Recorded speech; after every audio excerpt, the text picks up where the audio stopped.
Good evening, everyone. Welcome back to a second chance this Sunday. I appreciate you guys being with us today to listen to a wonderful and dynamic story. I've known this man for almost 15 years. Him and his family hold a dear place in my heart, and I'm very happy to have him on with me today. I give you Mr. Brian Hinsley. Hey, Brian, Philip, how's thank it you so going? good. Thanks, Philip. What a nice introduction. Appreciate it. Oh yeah, no problem at all. I won't hold you up, so everybody kind of knows how this goes. So take it away. It's definitely it's on your time now. Cool. Well, thank you, and everybody. Thanks for having me on a second chance. My name is Brian Hinsley. I'm a retired firefighter paramedic from the county of Los Angeles, where I worked for nearly 30 years. Like Philip, I have a second chance. I'm also a liver transplant recipient of 21 years, which is still amazing to me, and somebody like Philip can attest to that. When we're waiting for a liver transplant, it's a very scary time. I don't care how old your child. Philip had his from childhood. I got mine as an adult. I was 30 years old when I was diagnosed with my liver disease. So, but it affects us, I think, very similar. That we need a support team. We need to find faith, and we need to find comfort with our family, with our providers, and without that, we don't make it.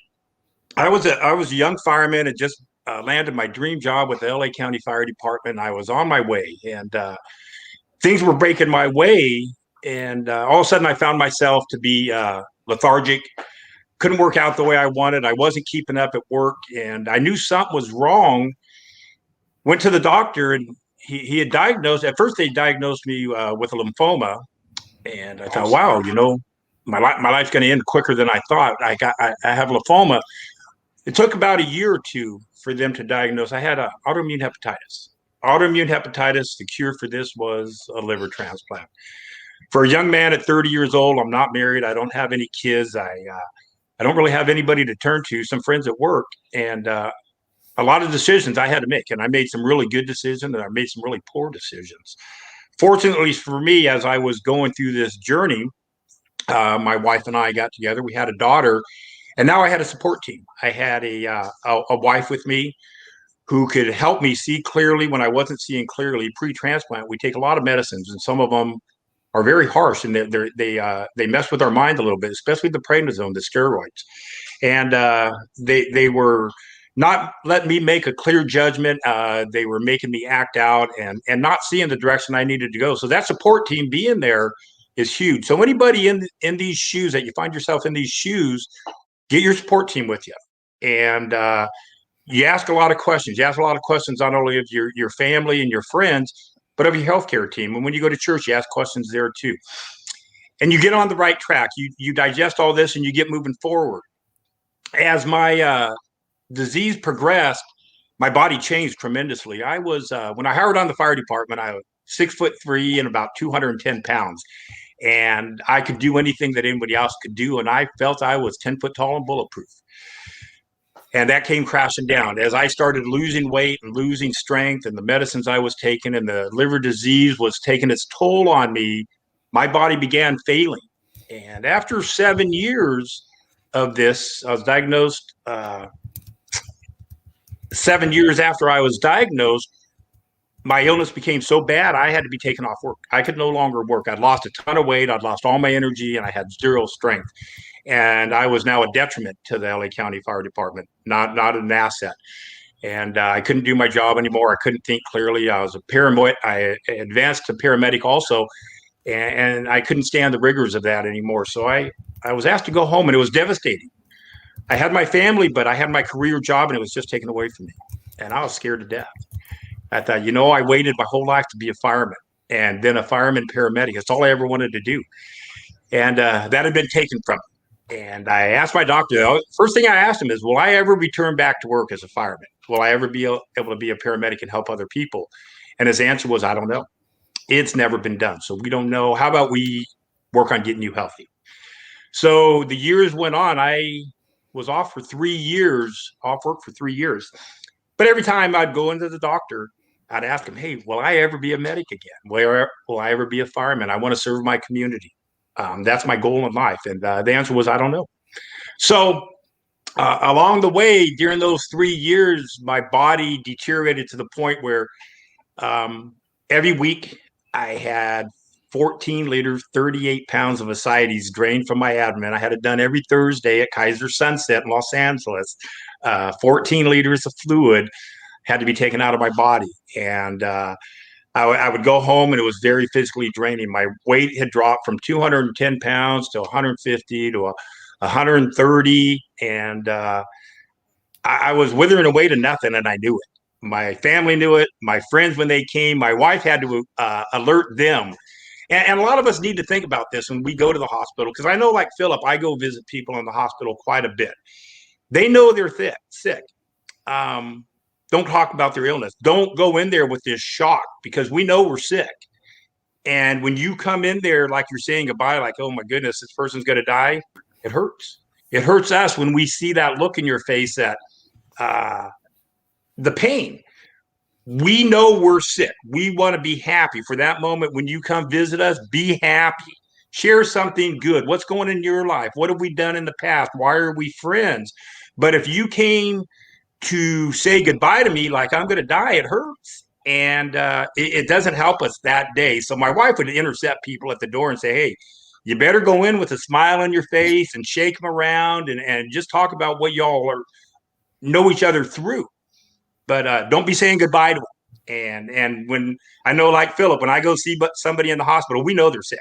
So we go and we have some fun with them. We talk. We know why you're here, but we're not here to mourn and cry over you, because you're going to get better. And that's the message that we bring when we go to the hospital to see people. You're going to get better. We're here to sit by you and whatever you need. I'll go wash your car, pull weeds at your house, but I'm there to take care of you and be your friend, and stand by you in this time. On the day of my transplant, I had been offered a liver 3 previous times. And that's painful when they say no. The liver's here, and it happens in organ donation for us recipients. The organ is here. Something has come up either with you or the organ, and it's not right for you today. Today's not your day. And it takes your breath away. And there's that moment, and it's a few hours, maybe even a day, where we get the wind knocked out of us. And we just need to get our feet back on the ground and start over again. And the 3 times it happened, I was beat, and it hurts. And but there was my family and my friends coming back. Say hi. How's everything going? And on the 4th time, I was down to 110 pounds. I hadn't been out of bed for too long, in over a month. I used to tell my wife the biggest thing I looked forward to doing was getting out of bed, going to the sink. I was at UCLA, and shaving my face. And I didn't have the energy to shave the whole thing, but I wanted to be able to shave half of my face. Those are the goals now, where I was, from going from a fireman and a paramedic to the most dangerous, arduous task you could ever think, to now, if I could shave my face today. And that's another message I have. Make a goal every day. That's not today we look at that and say, really, shaving half your face? Well, that's all I had, but I'm going to do it. Don't quit. Philip and I have both seen, a lot of us recipients have seen people quit. And when they quit, they give up, and they probably don't make it. So when we go see these people, we can't let them quit. We have to let them know that there's a reason you're here, and persevere. Get through today. It's all we have. Get through today. Get through half of your face, and tomorrow wake up and get the next half of your face. The morning my doctor came in, Ron Busatil, a wonderful transplant surgeon at UCLA, liver transplant surgeon, he came in and he said something I hadn't heard. I remember it was 8:30 in the morning, and he came in and he says, you're going to make it. I just saw the liver I'm going to put in you. You're going to make it. At that time, it felt like I had already had my transplant. My adrenaline came back. My energy came back. I felt whole at that moment, even without the transplant. I remember getting on my own feet and being fired up. I'm going to make it. And when I make it, I'm going to be a different Brian now. I'm going full steam ahead. I have a wife. I have a daughter. I have a job to go back to. And I have a donor family that I'm going to honor from the rest of my life. After he said, I'm going to make it, and I did this with the previous 3 offers, I said a prayer. Somebody was devastated at that moment. They had lost a loved one. They were going through the organ donation process. While I'm looking at a second chance of life, they've just said goodbye to somebody. And that is tragic. And I'll never forget that. We don't forget it every day of our life. Twice a day, I take my medicines. And when I do, I remember my organ donor and their family and the gift that they left behind. And I told myself as I'm going into surgery, I said, when I come out of this, I am going to be the best dad. I'm going to be the best husband, and I'm going to be the best firefighter, paramedic the county has ever seen. That's how positive I was. This was going to be good. When I come out of surgery a few hours later, many hours later, I was awake and I was clear-minded. I could see clearly. I felt clear. I felt strong. And I remember lifting up the covers and looking down at my incision, my sutures, and everything they had left behind, and thought, oh, good Lord, how does a person recover from this? I mean, I was a mess. It looked like they cut me in half. But I thought, you know what? I can do it. Other people have done it. I can do it. I was intubated. I had the tube in my throat, the breathing tube, and I remember really being agitated. I wanted to see my wife and daughter more than anything. And the nurses had to really hold me down. I was fired up. I wanted to see my wife and daughter. I remember on a piece of paper, I wrote, they said, what are you trying to say? I wrote, my wife and daughter, please go get them. They were across the street at UCLA at the Tiverton House. They were put up there by some generous donors. And that's one way we can give back. Somebody, we don't have, I've been out of work for 3 years. We don't have money. So sometimes maybe if you can sponsor somebody in a home like that, it means a lot. And I never forget it. And we're in a better place now, and we are able to help some people like that. So you find yourself there, it means a lot. My wife and daughter came across the street, came up to the 6th or 7th floor, wherever I was at UCLA, and I felt complete. I looked at my daughter, I looked at my wife, and I just told them, with the two of I'm writing. We're going to be okay. We're going to be a family again. I walked out of UCLA a week later, 7 days after my transplant. I had gone home. I hadn't been home in over 30 days. When I left my house, I remember looking back thinking, I may never see this place again. I said goodbye to my house. I said goodbye to my dogs. I said goodbye to my community in my heart. I didn't know if I was coming home.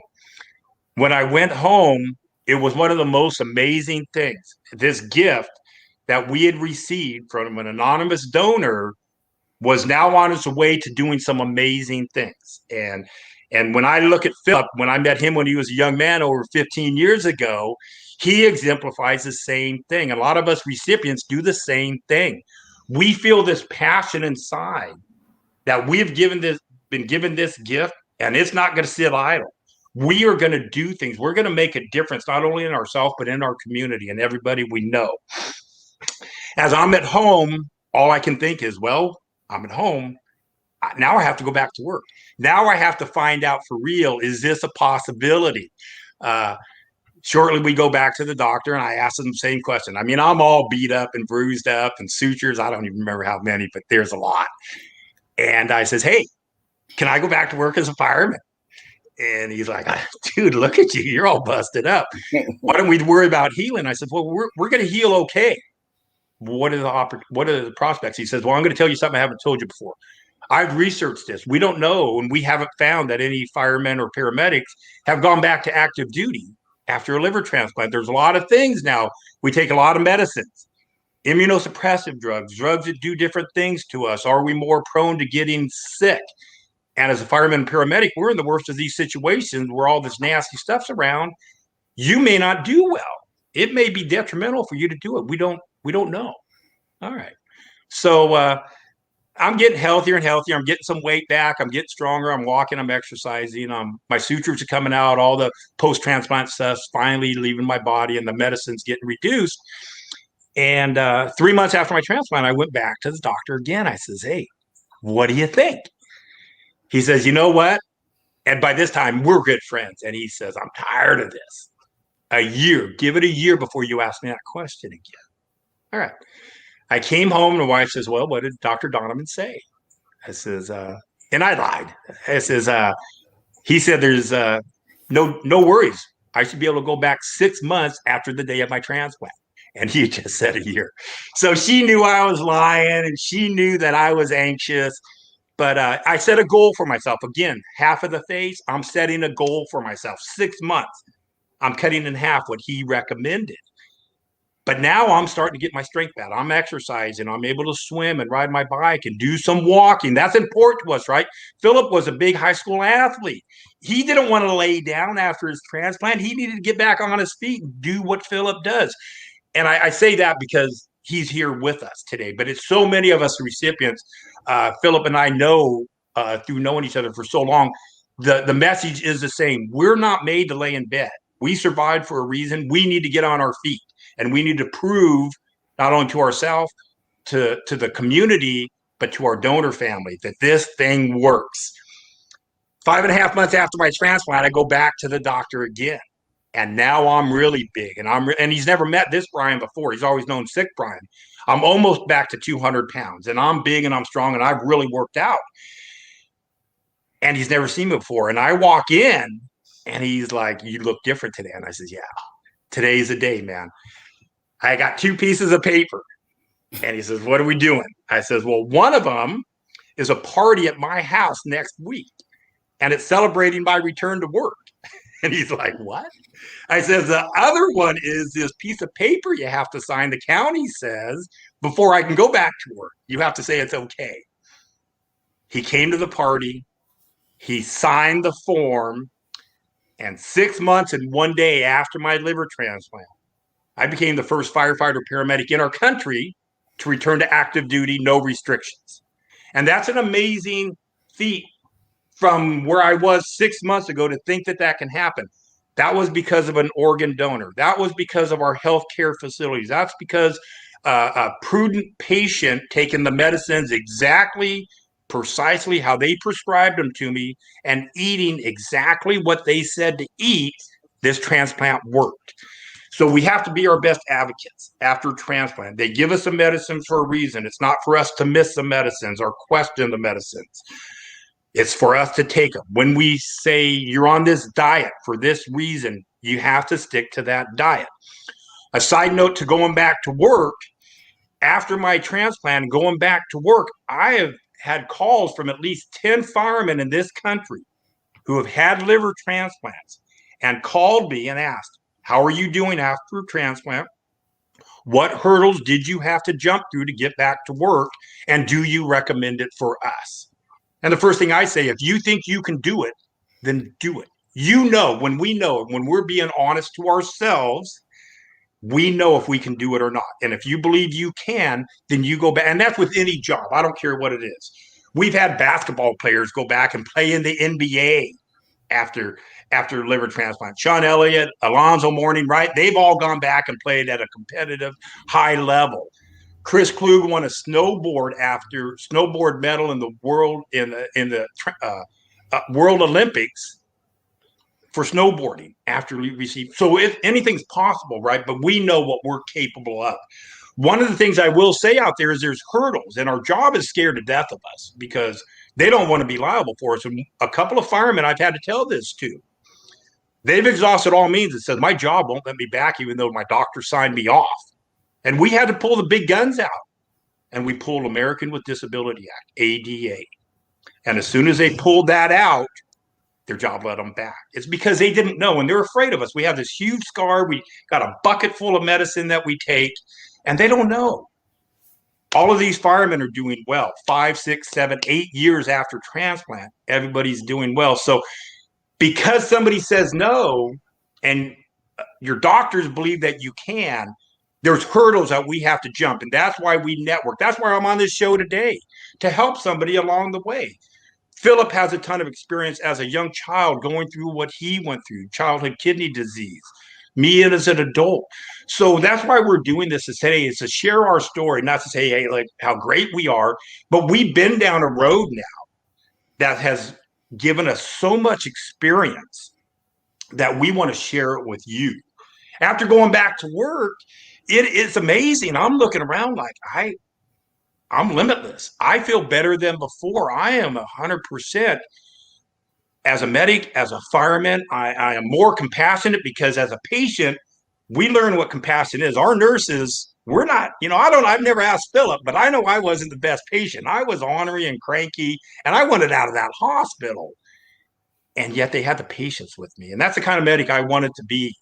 I wanted to turn into. I wanted to be that professional that no matter how sick people are or what the devastating circumstances I've contacted them in, I'm here for you. I got a hand for you. I will lean on you. You can lean on me, and we'll share stories. And I'll open up my heart to you. If you've lost your house in a fire or a lot of your worldly possessions, we will reach out and find a way to make today better for you, to get you to where you need. And I learned that being a patient, and I carry that with me still to this day. As I'm going back to work and I'm feeling good, I thought, what else? What else is there to do? You just go on and enjoy your life. And I'm at my doctor's office on a follow-up routine visit, and there's a flyer in there, and it says United States Transplant Game. So I asked him about it. Hey, what's this all about? And I'm fairly athletic, and I'm very competitive. And so he tells me. So I says, hey, let's go.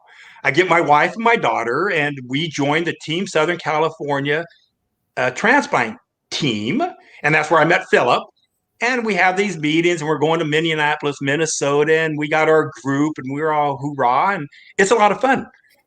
We show up in Minnesota, and I'm arrogant. I'm thinking, you know what? I don't know if anybody else recovered the way I did, right? I mean, I'm big on strong, and I got endurance. And we walk into registration. I remember looking at my wife thinking, oh my God, I'm going to get my butt kicked in everything I do. I mean, there's guys, I mean, that are big and strong and fast and full of energy. And you look around the room, you're like, I'm so impressed by what I'm seeing, right? That I didn't just do good. Thousands of people did good, and they're going to kick my butt for the next 5 days at everything I do, and I'm going to love it, right? I'm going to love it because that means that they're doing good. They have recovered. They're donors, because at these games, donor families are there, and we're performing for them. We're performing to show these donor families that when they said yes, their loved one said yes, and everybody consented, look at us. We are hugging, we are crying, we are competing in sports, and we're loving life. We have our families there, and we're showing that their loss of a loved one, but their consent to donate, we are living through them and these people. It is one of the most emotional, wonderful things. I'll never forget, and I competed in a lot of things there, a lot of sports. But one of the most amazing things I saw there was a relay race by Team Southern California, and Philip Jones was on that team. And when they shot the gun to say go, these guys, I mean, these are teams from all over the country. And Team Southern California looked like they were a men amongst boys. These guys were flying. I told my wife, one of the most amazing sporting events I ever saw was that relay team from our team. And I thought, look at these guys. These are competitive young men who can run and jump and live life so well after transplant. I'm still amazed when I say that, after transplant. I'm here after transplant. It still blows me away. The other big thing that happened in Minnesota, not to bore you too much, but we were at the swimming pool. I didn't swim there, but we were at the swimming pool, and there was a lot of events going on, and there were some good races. And I'll never forget this race, the most gutsy performance I've ever seen in any sporting event in my entire life. They go across the pool. And when they go across the pool on the way back, there's one who still hasn't made it to the first lap. And it's a gal, a heavyset gal. And she's struggling. And we're thinking she ain't going to make it. The race is over. And she's swimming. And she's going underwater. Everybody's thinking, we go get her. And I'm not kidding, for about 50 meters, this lady would not quit. She, one hand, underwater, dog paddle. The crowd is standing up. It's like the Lakers winning the world championship. Everybody's standing up and cheering and jumping up and down, willing her across that finish line. When she got done there, she got an ovation from the whole natorium. The whole swimming pool went crazy, not because she won, because she competed and she finished. That was huge. The greatest sporting event to me, and I'm a big sports guy, I've ever seen because of the guts and the courage of that lady. That's the kind of things that we saw, and we knew we're a special group.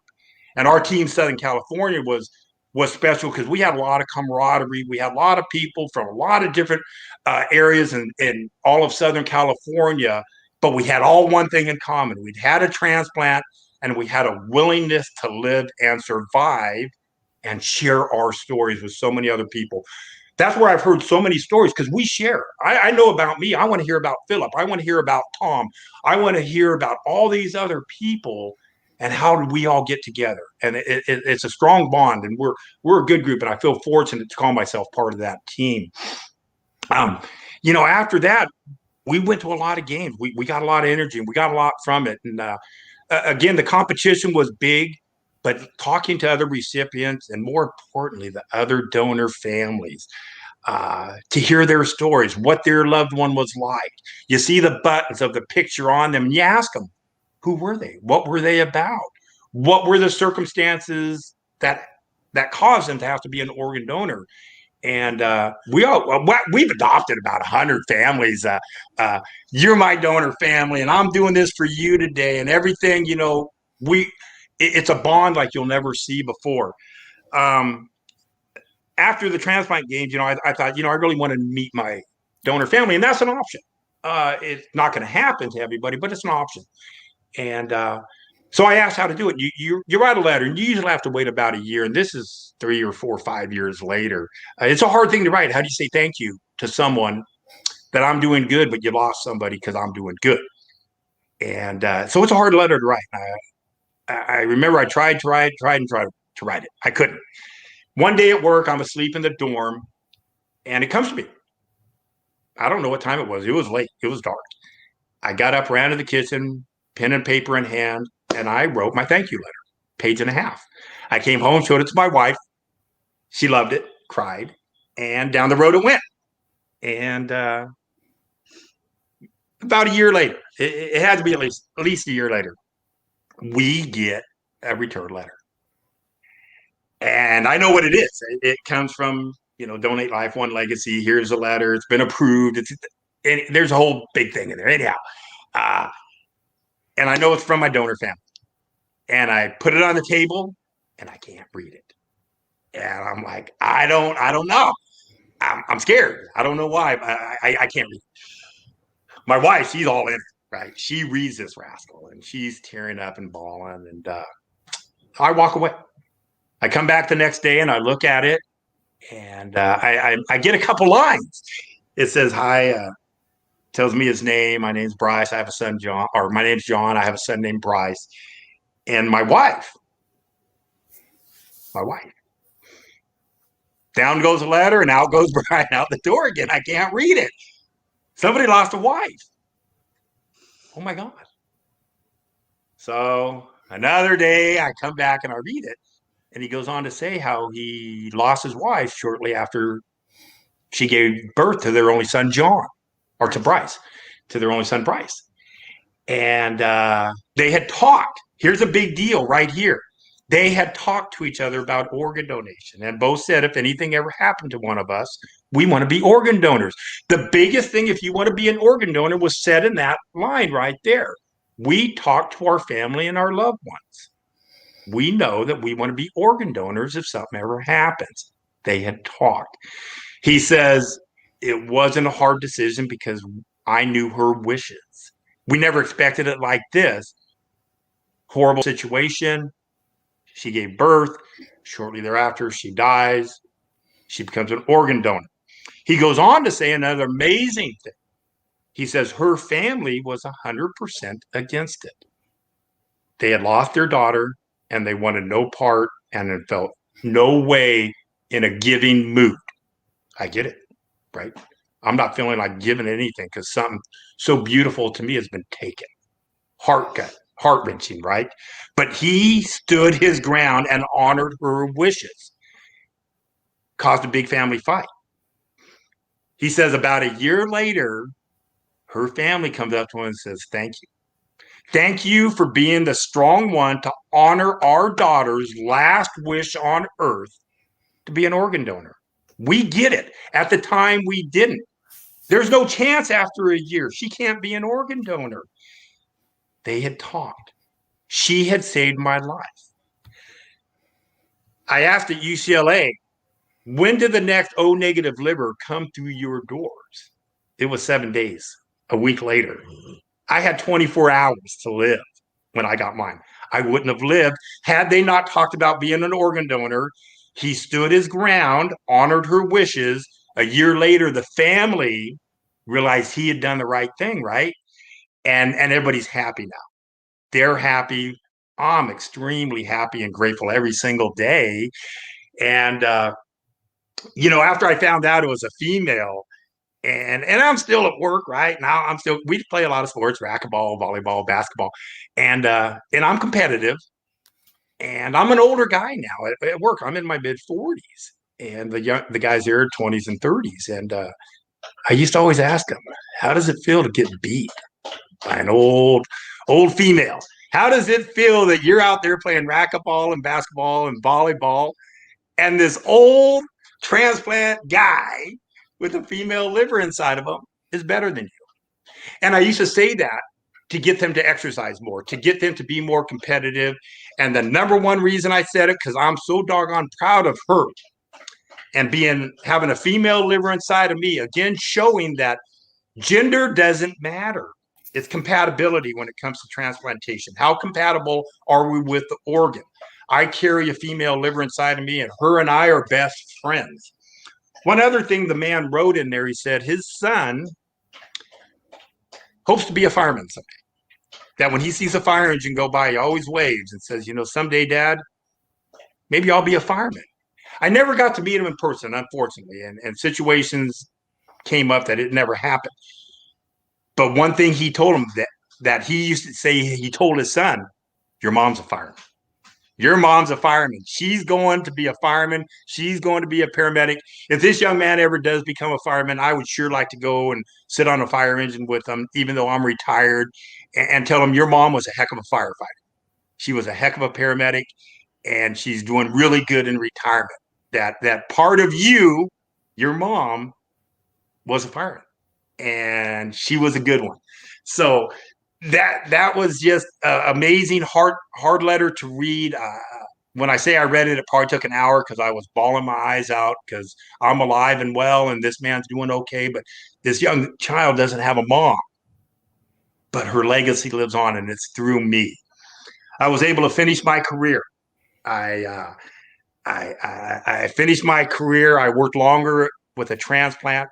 I worked 15 years with a transplant and 9 years before my transplant. So to show how good our grafts, our transplants hold is an amazing thing. And I'm a testament to it. Philip's a testament to it. Anybody on Team SoCal, Tom Henry's had a kidney transplant for like 25 years, and he's one of the biggest, strongest athletes I know after kidney transplant. So we do well. I hope today that what you hear from us, from Philip and I, is that there's hope after transplant. There's hope before transplant. And one of the things that used to scare me is, does anybody know I'm here? Does anybody care? And the answer to that is, yeah. That's why we're doing this today, right? We've gotten our transplant, but that's why we're doing this today, because we care. And anybody that listens to us knows that we care. And we still go to hospitals, and we still reach out, and we still talk to people pre and post transplant because we care. So the answer to the question is, yeah, a lot of people care in the transplant community. We live in North Carolina now, and we didn't miss a beat. The people out here care just as much. Our transplant center and everybody there, it's nationwide. And if you need a transplant, it's a scary thing, but there's a lot of people out there pulling for you, and you're looking at two of them right now. So that's my story, Philip. Wow. I'm not going to start my questions yet. We actually have one in the comments, but we'll go to a commercial first, and then I'll come with the question that's in the comments and then ask you my questions after. Cool.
Welcome back to a second chance. You just heard a wonderful dynamic story from Brian here. We'll get to some questions. I'll get to the ones in the comments first. Uh, Kirby Cochran says, as a transplant survivor myself, can you talk about the importance of the amazing caregivers in our successful recovery? Excellent question. Yeah. Uh, so Kirby, as a transplant survivor, liver transplant survivor, and it doesn't matter what transplant, we go nowhere without our caregivers, right? And it's usually our wives, our husbands, who we're married to, our family, who's normally not trained in this, and all of a sudden they get a crash course in how to take care of a sick patient with a lot of side effect medicines, and how to know when maybe to get them to the hospital, when to call 911, or when to just let them be. So without them, and like I say, I flailed before I was married, before I had Kim in the house with me. I flailed. I didn't have direction. So absolutely 100% go to the caregivers, and to have them behind us when we get sideways and we don't know how to right ourselves. It's the caregivers that get us down the road. Let me show you mine right here. There she is. Hi, Sam. Hello. Yeah. So it's those people right there. Yes, sir, Kirby. That without our caregivers, we're going to make a bad mistake, or a bad choice, and it may not turn out good for us. So yeah, huge for the caregivers in our lives. Support team. Definitely, yeah. I'm going to touch on that again because we see somewhat from a different point of view when it comes to that. Because me seeing it from the age of 4 and having to deal with it till adulthood, of Brian coming in with it as an adult, so me coming at 4 years old with chronic kidney disease, I was really blessed because my parents were actually divorced at that time, but they found the strength to be able to work together and to make sure that the best decisions and stuff like that happened for me, to get to wherever I needed to get the transplant that I received. So, um, definitely anybody with that as pre or post, whoever your caregivers are, thank them, tell them you love them, tell them how much you appreciate them, because the one thing I've realized through this long journey is that you can't do this by yourself. It's not possible. I mean, there's a lot of strong people out there, and I'm sure there's probably somebody out there that has, because they have that fight in them, but it's not many. We need that support system, like Brian mentioned earlier, to get us through these hard times. And you brought up one other thing about the nurses. The nurses, I think, are part of that because me, I wasn't that much of an issue for nurses because early on I figured out that at any point in time they could be the one who has to save my life. So I know there's some nurses out there that may not want to be nurses. They just did it because they need to feed their families and things like that. So they don't have the passion in it like some of these other ones who went to school because that's what they wanted to do, and they've been doing it for 15, 20 years. Then you have the ones that are just like, man, I'm just gonna go ahead and get through this schooling right quick, and so I can have a check. And so um, when you have that mindset of understanding that the nurses play a big part when you're admitted in the hospital, those ones that you may catch, um, like I said, that may not necessarily want to be there. But if you're giving them a smile or, joking around, that's just how I've always been. So, it's just funny because for some reason, I always end up having 2 or 3 nurses in my room at one time because they don't want to go anywhere else but in my room. And we'll just be in my room and talking about, our lives and joking and that's what I like that because it means that they're able to push what they're dealing with on the outside out of their life, to sit and conversate with me. So um Something else I wanted you to elaborate on. You brought up earlier. Can you tell anybody? I was just gonna say pre transplant, but anybody that's pre and post transplant about how important compliancy is. Compliancy with what our doctors Yeah. say in our medicines, Yes. Yes. yo, it's a deal breaker. It's life or death. So these medicines, right? So I've had a liver transplant for 21 years. I was pre-transplant for 7, 8 years. I've missed 2 doses of medicine after working as a fireman for 28 years. I've missed 2 doses. So compliance, yeah, and both doses were because these things are heat and cold sensitive, right? These medicines, well, a fire engine is a hot thing. So Right. I'd keep them in the station unless I knew we were going out on a big fire. But if you're on the road already and you go to the big fire, you don't have your medicines. So yeah, compliance. I missed them because I was on a fire extended time and I passed that window when you're supposed to take them, and then you wait till your next dose time. So yeah, so compliance is huge, and if you don't, they give them to you for a reason, and they give you the minimum dose you can, and then they find out right where your level is.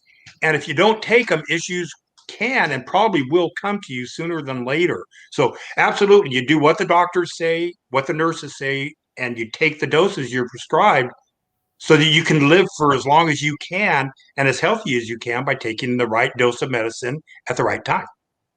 It's huge. Yeah. No. Definitely. It's a big thing, especially for pre-transplant patients. You know that, like you said, that's the deal breaker for them because you try to go to the evaluation and your numbers look like crap. You might not make it to the next question that they want to ask you because they're already looking at your numbers like, yeah, no, this isn't going to work for you right now. So yeah, anybody that's pre post transplant, man, continue to take your meds, go to your appointments, answer phone calls, whatever you have to do. You know, um, I may know the answer to this, but I'm going to ask you anyways. Exactly, how did you deal with those 3 previous calls that you got that ended up not being a liver? So it's devastating at first, right? It's devastating because you're heartbroken. You think, how much longer do I have to live? Because we're sick, right? There's 100 over 110,000 people in America waiting for a solid organ transplant, and a lot of us don't make it every day. So that your chances when that organ comes through, like I said, when my the one that I took came through, it was a week later. So you don't know. So it's devastating. So you take a deep breath, get rid of your upsetness, draw back into your inner strength, your support team, your family, your Bible, your prayer, and you start over again, right? You just got knocked down. So it's okay to be knocked down, but it's not okay to stay down.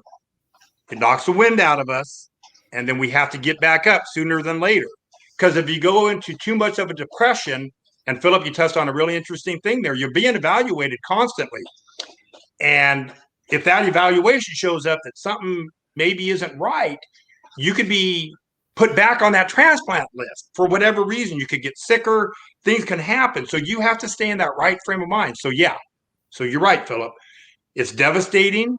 You take a breath because we're all human, and then you get right back up on your feet again and start doing what you know it's going to do to get you to the next level. But yeah, we're human. It's going to hurt and it stings, but all right, get back up. But and that's where your family, your caregivers, and friends, if they could come by and like you said, you joked a lot. Laughter is a good medicine, Philip, and you've always been good at it. It's healthy to laugh, and we know what we're in here for. But let's laugh a little bit too and enjoy what we got right now.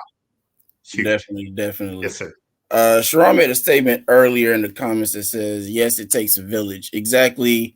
Outside of Kim and Meg and your immediate family, who on the outside of that circle plays a big part in your story from getting sick to now? So we gather friends along the way, and we've all had friends, acquaintances, and people we know. And your friends, your brothers, you and I are brothers. We've been through a lot. We've seen things together.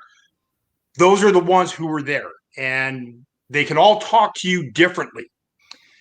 And you need those people to be honest with you, to be strong with you. So I had fireman friends, I had friends from childhood.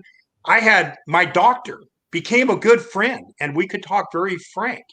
One of the things, Philip, that when I was really sick, there was an LA City fireman. He went back to work, but he could never work as a fireman. He worked in the office after that. And we became acquaintances. Kim and him became very good friends.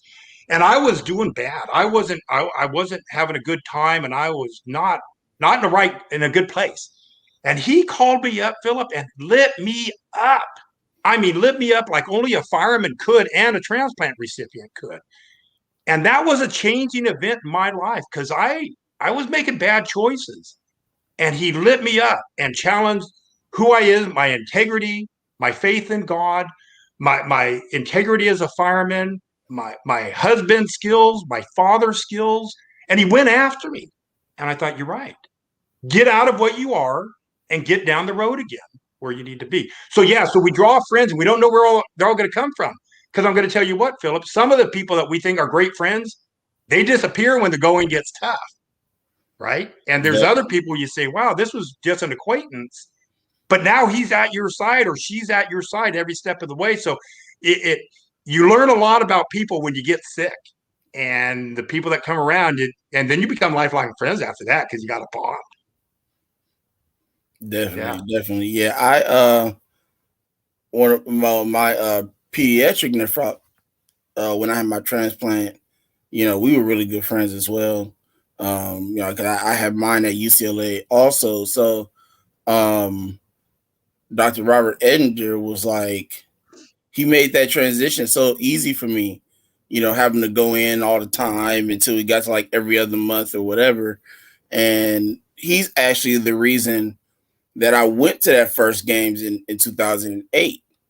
Because like I said, me and him had multiple conversations about sports, how we grew up, and things like that. And so I remember one day came in for an appointment, and he just had this smile on his face, and I'm like, I don't know what's going on right now, but I'm like, I walk in there. He's like, "Hey, how you doing?" I'm good. He said he didn't even go into the normal conversation that you have with your doctor when you get to your appointment. The first thing he said was, "I have a lady here who wants to speak, who wants to give you a presentation about something that I really think you would like." And I'm like, "Ain't I here for an appointment? Like, why is people trying to give me presentations, and I'm supposed to be here for an appointment? Like, let's get the appointment part done first." And but he's like, "No," he says, it's no problem. It's no time. It won't take long." So he walks me down the hall to his it wasn't really vacant, it just was nobody in at the time, type of office. And this lady named Lily was standing in there, and she's standing there with her tri-poster board and things. And I'm like, okay, I don't know what's getting ready to happen. So I sat down, and she gave me this whole introduction of who she was, and she had told me she had just moved from Pittsburgh to LA. And so and then she gave me the whole rundown about the transplant games. Now the whole time I'm sitting there looking, I'm like, dang, that would be great to go to. But I'm 17. I'm 17. It's not like I've been working the past 3 years, or I won the lotto the other day or anything like that, right? So she's like, so what do you think? I'm like, I would love to go. I said, but I'm 17. This is a financial issue at this point for me. And so she was like, okay. She was like, well, if you have any more questions, let me know. I'm like, okay. So get back to my the room that they placed me in for my appointment. And now the first question he asked me was, what'd you think? And I'm like, dude, can we get the appointment done? And he's like, no, what do you think? And I was like, I would love to go. I said, well, I'm gonna tell you the same thing I told her, is that it's gonna be a financial situation for me. And no time went by before this came out of his mouth. Don't worry about it. We'll pay for it. Way. No way. And he wasn't joking. He wasn't laughing. Nothing, was false about what he told me. And registration and stuff started coming up for the games and flights and hotels and stuff like that. And I look up, I had an email from UCLA. Everything was paid for. Wow. Wow. Everything was paid for. So I told him this a long time ago. I said, well, not a long time ago, recently, just not like, the other day or anything, that he's the reason why I do what I do, with the Why Not Foundation, with this show, going to the games, because if he had not given me that opportunity to even know what the transplant games were, I probably wouldn't have met you, wouldn't have met Kim, wouldn't have met, Tom and Albert and all the people that, that are on that team between then and now. So he plays a big part in my recovery. For some reason, when I said recovery, kind of just came to mind, but you said it took you a week to get out the hospital, right? And it was the same for me, but it could have been a lot sooner.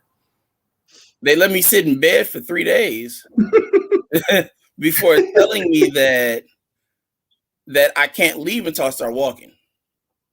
And I was like, "You gonna tell me this now?"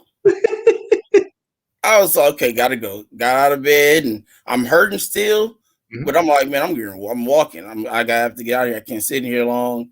I'm like, "You had told me this, maybe the day after I had it, I probably would have been walking already and probably could have been going home." Because I've heard people say, I'm, out after 4 days, 5 days, you know. But the one thing that I'm grateful for, of having Dr. Andrew as my nephrologist, is that nobody's recovered as fast as I have before.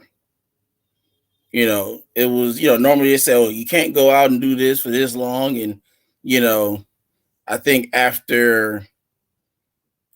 the first or second week, second month, I was like outside running around, being a kid again. And, of course I was careful of my incision, all that stuff. Right. But I had to, like you said, we can't lay down long. We can't, we can't let something like that keep us out of what we normally do. No. And so, I was lucky enough, and this kind of goes into my outer immediate family circle of people who's always been there for me, is that, I had a lot of friends in my neighborhood. And so a lot of them kind of knew my situation and, why I wasn't outside for almost a month and, things like that. And so them being there for me played a big role in that recovery process. My family, just in general, played a big role in it. And it goes the same thing for a non-transplant story, is that, me, I had emergency brain surgery. So, and my family was right there.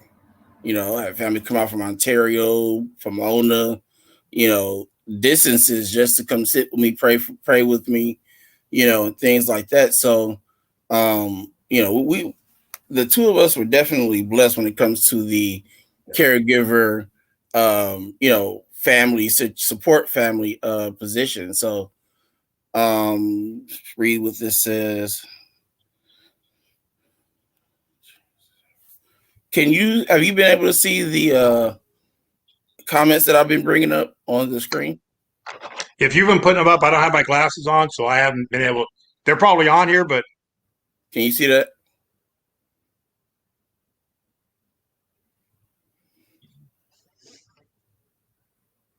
Brian, one of his friends who has a non-defib chance. Defib chance and several. I don't think I understand the question. Is that from Oh, Kurt? okay. Now I see why he said that. He said, "Sorry, disregard." Okay. I was like, because I was trying to figure out why that last one was there. I'm like, did I say something? Did you say? I was kind of lost for a minute. Philip, you touched on something there that I'm just going to finish up. I want to finish up on that. Family and friends, and how we need that family there. But us, when we go to the hospital, you might be, and you don't have to be a transplant recipient. You could just be a person of compassion, a person of God, whatever you are. And when you go visit a person in the hospital who's sick, whether it's for a transplant, for brain cancer, or whatever it is, you might be that go-to person that they need that day. So think about it when you go on your outreach, that it doesn't hurt to go and visit a friend in a hospital. You don't know what that person's dealing with that day. You don't know if they have the support group like you and I did. And hospitals are scary places. People, I hate going to the hospital. Well, the person in the hospital hates being in the hospital. Get over it. Go visit that friend in the hospital. We spend a lot of time visiting people in the hospital, and you touched on it. We were blessed and fortunate that we had a support group. Not everybody does. You might make a difference if you go visit somebody in the hospital. Get over that phobia and reach out to somebody in the hospital. Make that a mission of yours. At least, I don't care if it's once a year. You made a difference that day, and it might be a difference that you'll never know how big a difference was for that person. So, we don't know if everybody has the same support group that you and I were blessed with. Definitely. So I'm kind of bringing it to a close here at this point, but is there something that you would want the people watching to, what do you want them to take from this interview? Whether you want to speak or if Kim may want to say something, is your floor right now. Yeah, Kim gets nervous in front of the camera, and she's welcome to speak. But we do a lot. We were featured in a film called No Greater Love, and we've spoken all over the country. This thing went nationwide.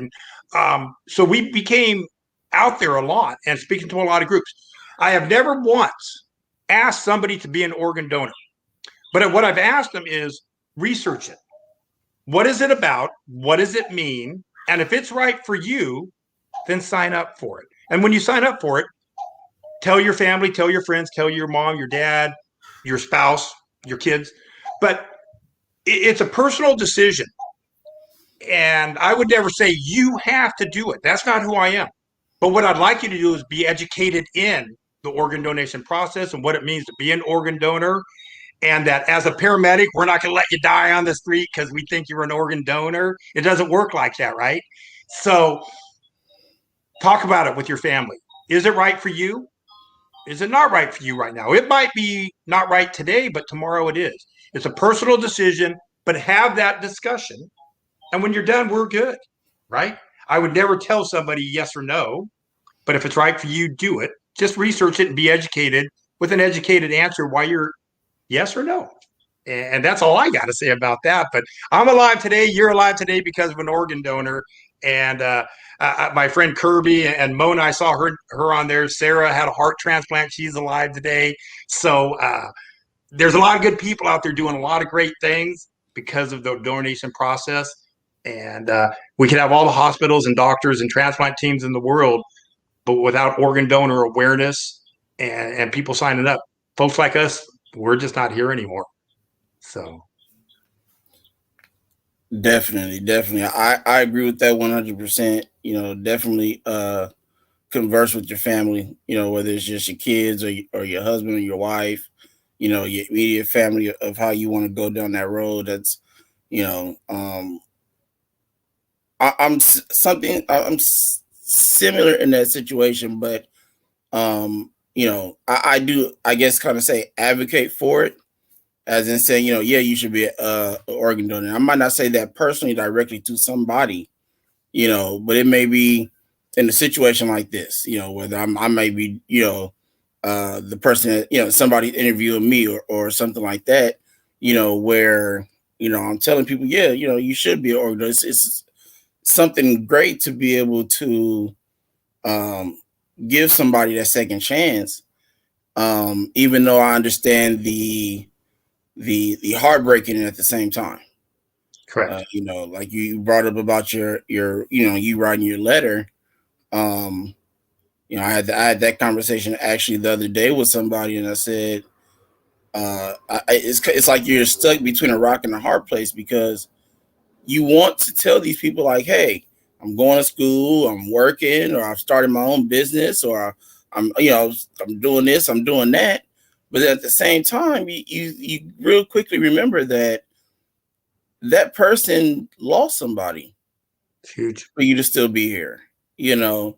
And as much as you want to tell them, because in our eyes, that's a great thing to tell them, because it, you know, it shows them, hey, I'm not wasting the gift that you gave me.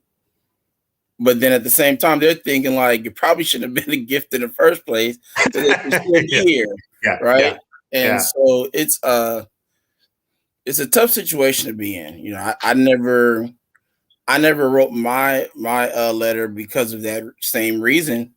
You know, because I couldn't figure out a way exactly to write it, and you know, and I'm an English person. I still couldn't do it. You know, so uh, but we're going to end there, Brian. I appreciate you getting on. You know, and Kim, right there next to you. I appreciate you both. You know, we've known each other for 15 years, and you know, Hi. you guys are always there. So anything you need from myself or the show, or just need to talk, you know, we're always here. Right on. Philip, you're doing great things. We love you like a brother because you are a brother. And this show was awesome. Thanks for having us as a guest today, partner. Oh, no problem at all. Thank you. All right, buddy. Bye now. Love you. Love you too. Well, you just heard the wonderful and dynamic story from Brian. Please come back next week. Next week we will have Jonathan Trailer on with us. Really good friend of myself and Austin.